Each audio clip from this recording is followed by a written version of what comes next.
Well, good morning again. Glad you are here. Last week we began a new series called Don't Waste Your Life.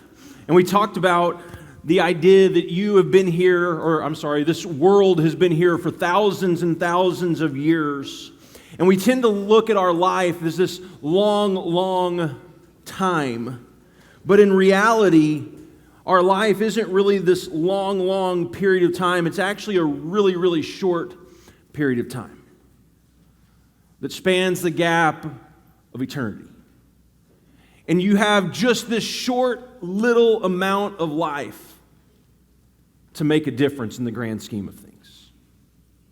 A life that could have an impact on into eternity for years and years to come. But the question is, what will you do with the life that you do have?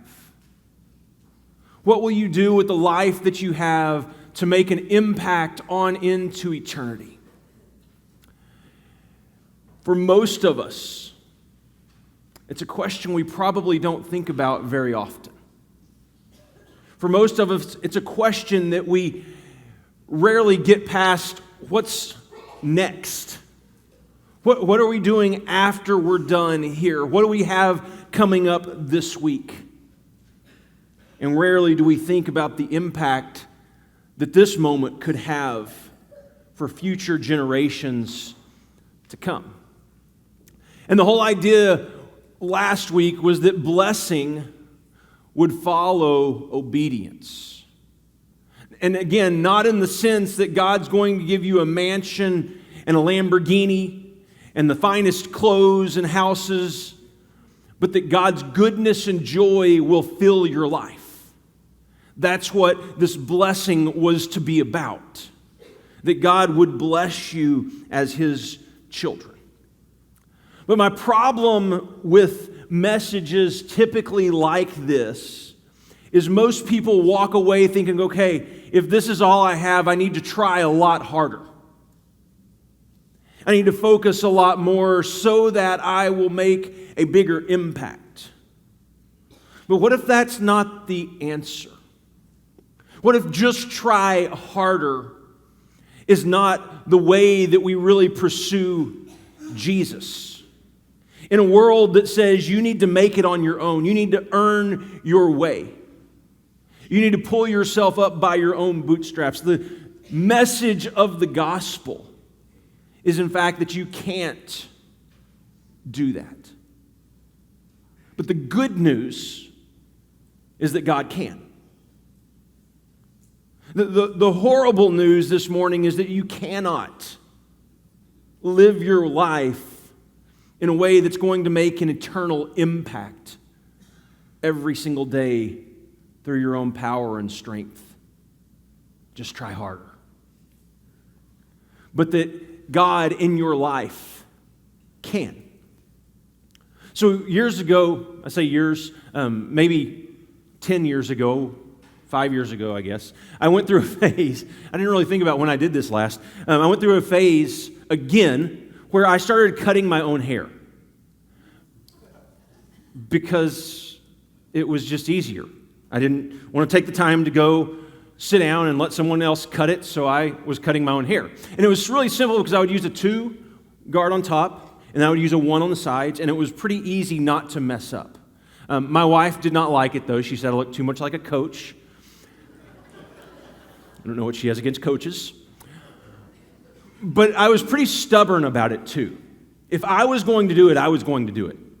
And I really didn't want anyone to help me, including trying to get the back. And so what I would do is I would use our mirror in the bathroom, and I would use another smaller mirror that I would typically steal from my daughter, Gracie. And I would turn with the small mirror here, and I would look into the big mirror behind me, and I would try to trim the back of my neckline with the clippers. And you know, with mirrors, the problem is everything gets distorted. Right? You think you're going to the left, and you would try to tilt it to the left, and you would be going to the right. And so trying to do it with 2 mirrors in play was extremely frustrating Because I would think at times my razor was turned this way or this way, and I'd try to correct, and I would turn it the wrong way.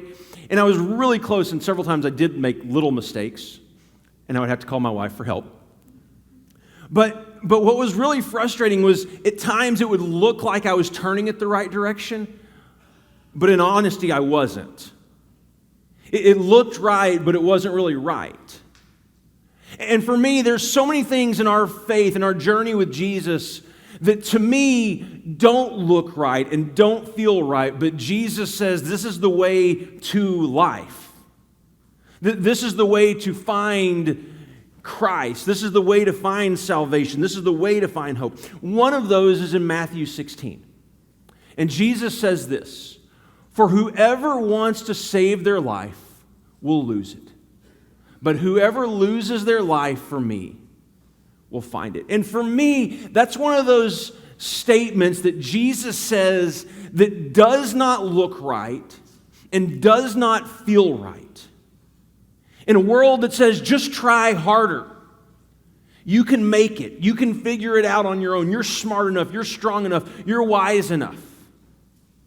Jesus comes along and he says, you want to save your life? Do you want to save your life? Then you need to lay it down. You need to surrender it. Because in essence, you're trying to do something that you are completely incapable of doing. You want to save your life? Lay it down. But this statement has a context. In this little section in Matthew's gospel, as Matthew is telling the story of Jesus, he's just had this conversation with his disciples. And the Pharisees and the Sadducees are constantly doubting who Jesus is. And he comes alongside his disciples and he says, "But who do you say that I am?" And the disciples start to throw out answers. "Well, we think you're a prophet," or "we think maybe Elijah." And then he turns and he looks at Peter and he says, "No, but who do you say that I am?" And that's where Peter turns to Jesus and he says, "You are the Messiah." And Jesus says, "Peter, you're correct. You got this right. And based on that confession that you are the Messiah, I'm going to build my church. I'm going to build my ecclesia, this gathering of people who all come together confessing that Jesus Christ is Lord. And within this church, the gates of hell will never prevail against it. They will not be able to overcome it." And Peter, I'm sure, is at this point where he's kind of patting himself on the back. And then Jesus turns to his disciples as they gather there, just hearing Peter's confession. And he says to them, "Now I'm going to be handed over to the priests and to the leaders and to the teachers of the law. And I'm going to be crucified. And I'm going to rise on the third day." And Peter, I think, is on this trip where he's got everything right. And he stands up and he goes, "No, Jesus, that's not going to happen. Even if I have to die with you, I will never give up because I believe you are Messiah." And Jesus looks at Peter and says, "Get behind me, Satan." And understand, he's not calling Peter Satan, but it's that posture of Peter in the spirit of Satan that he says needs to leave. And it's with this context here that these disciples, it's in this context that these disciples are trying to figure this out. What does it mean for Jesus to be Messiah?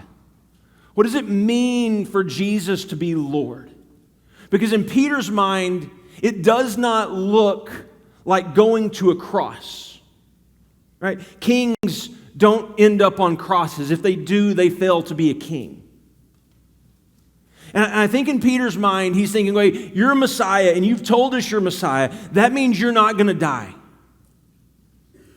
And that means the people who are in power now have to be taken out of power.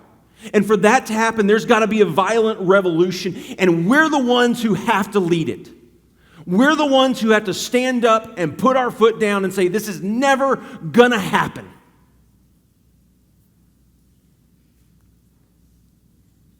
And Jesus is saying, Peter, you don't get it. This is not try harder to make sure your plan works. This is not try harder so you think the way that you see the world is just obviously the way the world is going to work. See, ultimately, this is a really profound question for his disciples, and I think a really profound question for you as well. And it's just simply, do you trust me? Do you trust me? That the way that you see things working out may not be the way they need to work out. The way you think things should go doesn't necessarily mean they're the way of God.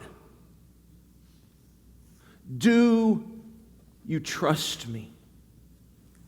And here's the thing. Intellectually, I think all of them would say the very same thing you and I would say.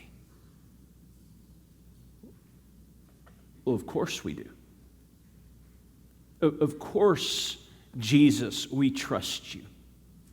We've been following you for years now. We in this with you. And I'm sure in the back of their mind were things like Proverbs 3, right? Proverbs 3, verse 5, trust in the Lord with all of your heart and lean not on your own understanding. In all your ways submit to him and he will make your path straight. I mean, because here, like this morning, there's probably not anyone in this room that would say, well, yeah, we don't believe that. But here's the question. Do you really trust him with your life? Do you really trust him with your plan, with your ways? See, and it's difficult. Because Jesus' statement, if you want to save your life, you have to lay it down. It doesn't look right and it doesn't feel right to me. Like intellectually, I get it. But deep down in my heart, deep down in your bones, the question, do you really trust him? See, because they've seen how the world works. They've seen violent revolutions. They've seen how Rome comes to power and how they stay in power. They've heard story of how Assyria came to power. And they know how Egypt came to power. They've seen, you've seen how the world works. And sometimes these statements of Jesus, like, it just looks backwards. It doesn't look like it fits. It doesn't look like that's the way the world is supposed to work.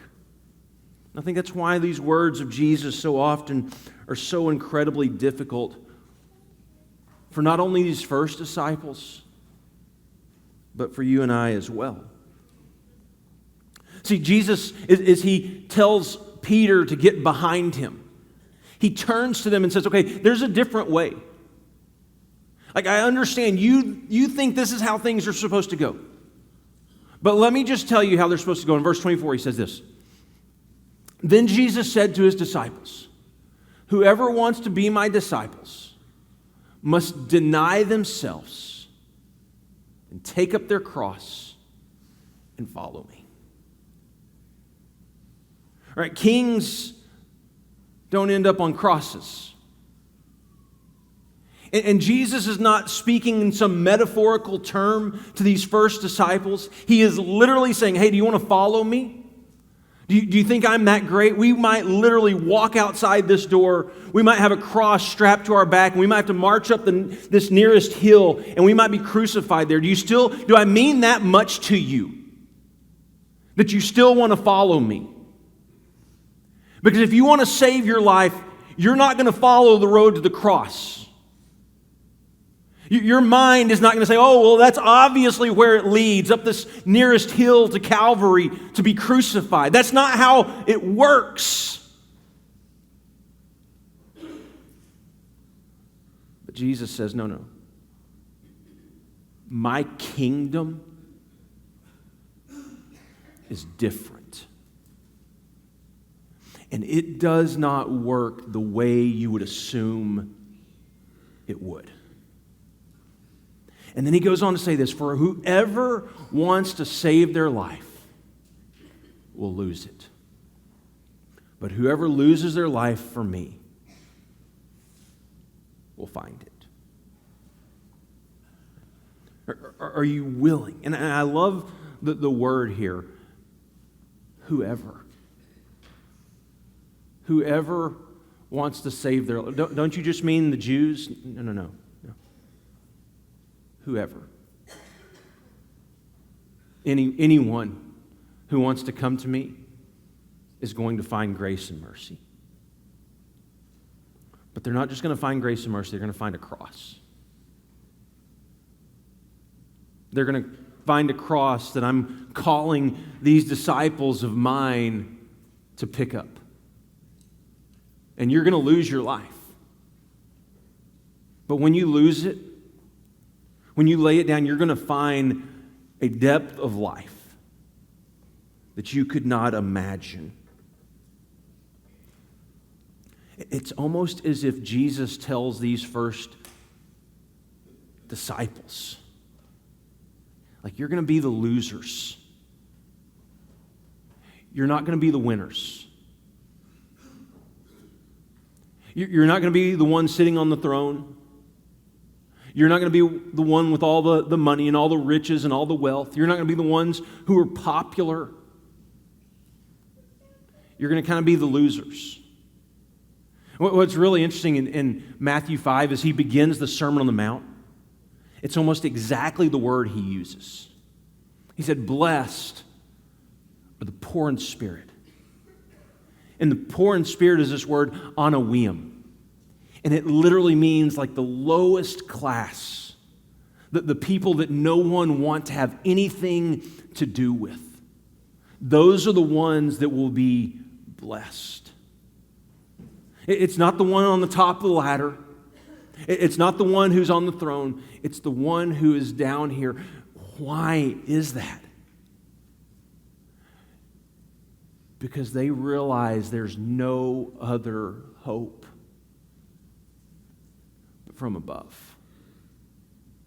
They realize because all of their power and all their strength has been stripped away. I think one of our biggest problems, and I'll speak for myself, one of my biggest problems is I still feel like I have a lot of power and strength. Still feel like I have a lot of control.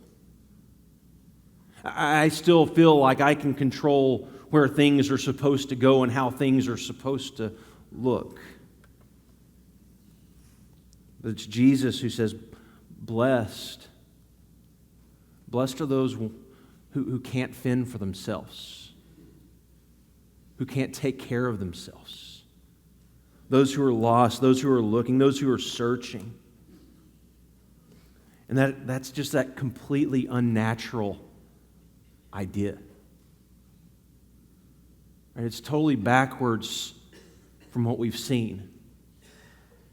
It doesn't look right. It doesn't feel right. That's the thing. I never really got comfortable with cutting my hair, or at least the back of the neck. It always, even time after time doing it, it always looked like I was turning the clippers the wrong way, looking in the mirrors. But it was turning it the direction that did not look right, that actually got it to where it needed to go. And I think there's where Jesus is taking us as his followers. It might not look right. It might not feel right. It's not the way that everyone else is going, but I promise you, it is the way that leads to life. And then Jesus asked this amazing question. Right? He says, what good is it? What good will it be for someone to gain the whole world and yet forfeit their soul? What can anyone give in exchange for their soul?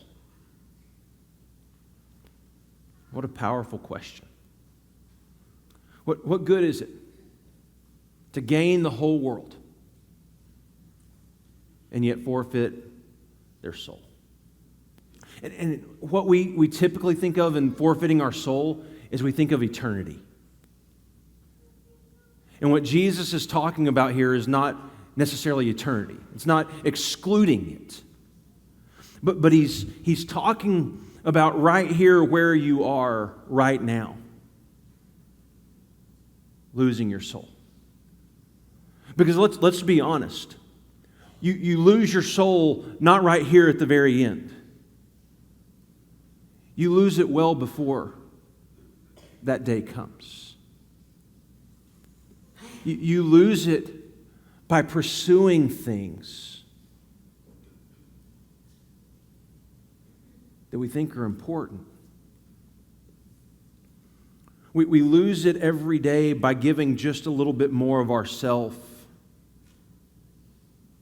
to things that might not matter. See, it's not you arrive at the end and then you suddenly discover your soul is gone. My guess is there are moments in your life along the way where you realize that just a little bit more of your soul has died. That you've given up just a little bit more. Which leaves a great question. What is it that you're pursuing?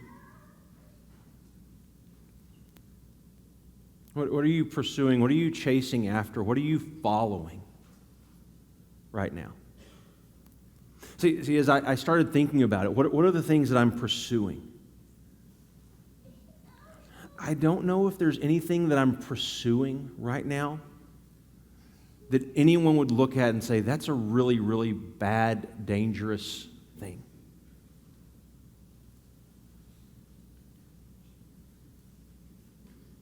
I don't know if anyone would look, if I were just to kind of go through my life right now, I don't know if anyone would look and just say, well that's horrible, that's something you shouldn't be pursuing right now.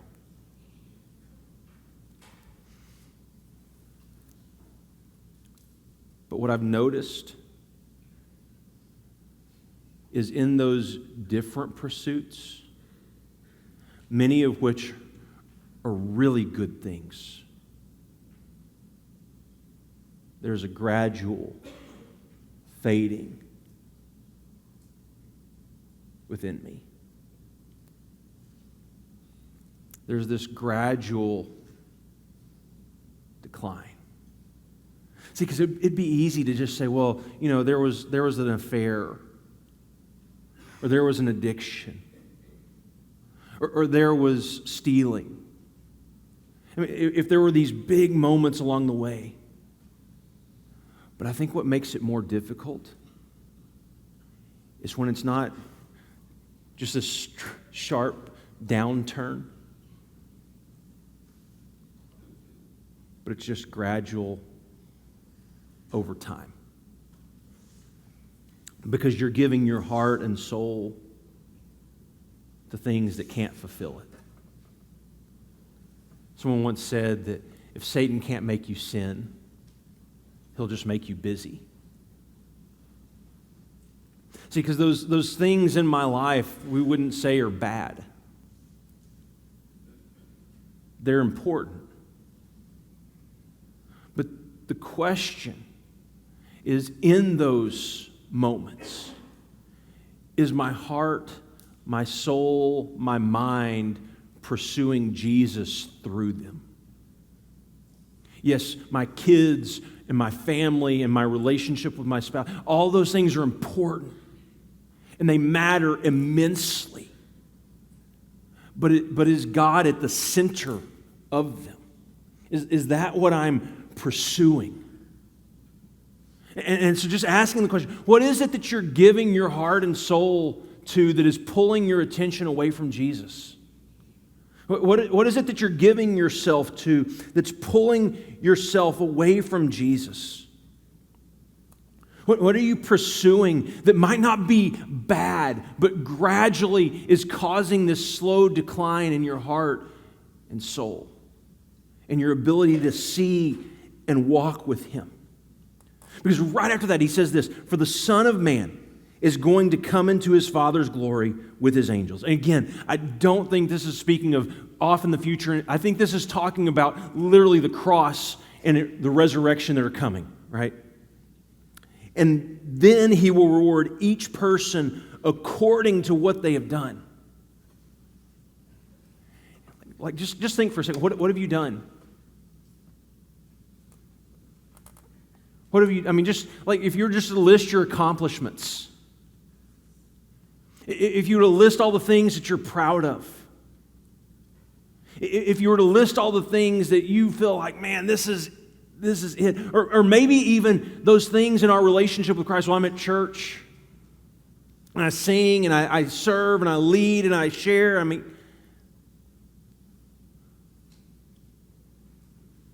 What have you done? See, because this question,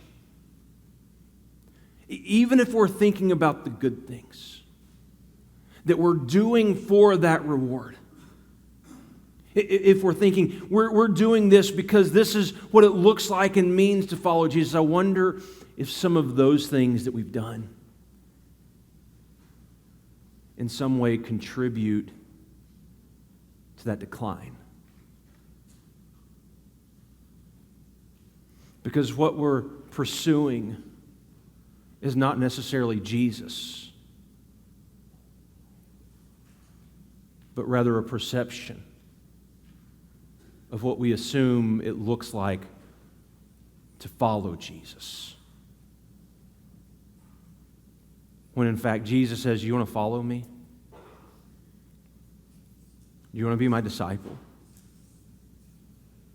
Then you're going to surrender your life. You're going to take up a cross, and you're going to follow me." See, and it comes back to that question. Do you trust me? Not intellectually, not Sunday school answer time, but do you really trust me? Do you trust me enough to follow when things get difficult? Because that's what the kingdom looks like. It's about surrender. It's about laying down. Do you trust me? Do you trust me with today? Do you trust me with tomorrow? Do you trust me with your past? Do you trust me with your future? Do you trust me with your marriage? Do you trust me with your kids? Do you trust me with your finances? Do you trust me with your doubts, your anxieties, your failures? Do you trust me with your fear? Do you trust me with your uncertainty? Do you trust me with your need to control everything? Do you trust me? Are you willing to follow, no matter where it leads? When I was growing up, I remember living in Garland, Texas, and just being able to play anywhere we wanted in our neighborhood. We would ride our bikes all over. But we knew as it started getting darker that we needed to kind of start migrating back around the house. And then usually about 9 o'clock, my mom or dad would step out on the front porch and they would holler for us. It's time to come home. And whatever we were doing, we start making our way back to the house. And it wasn't that we didn't know what we needed to do. It was just we were busy doing other stuff. We were just being kids. And we needed someone to say, hey, it's time to come back home. It's time to come back home. And I think Jesus' message here, do you want to lose your life? Do you want to save your life? Then you're going to lay it down. You're going to take up your cross and you're going to follow me. Because you're going to pursue so many things in your life that will gradually just take bits and pieces from your heart and soul. But there's a reward waiting for those who are willing to lay down their life and follow me. And that reward, it's not someday off in the future, it's right here and right now. You're going to find this freedom and hope within your life right now that nothing else could match. Could you imagine, as a church, if daily, collectively, every one of us were saying once again today, Father, I die to myself to live with you. Because that's the same thing that Jesus did, right? It was God that raised Jesus. It was Jesus surrendering his life into the hands of the Father, trusting that God would raise him up. And every day, as his followers, that's what we do. We surrender our lives yet again, trusting that God's going to raise us back up. It's not just try harder.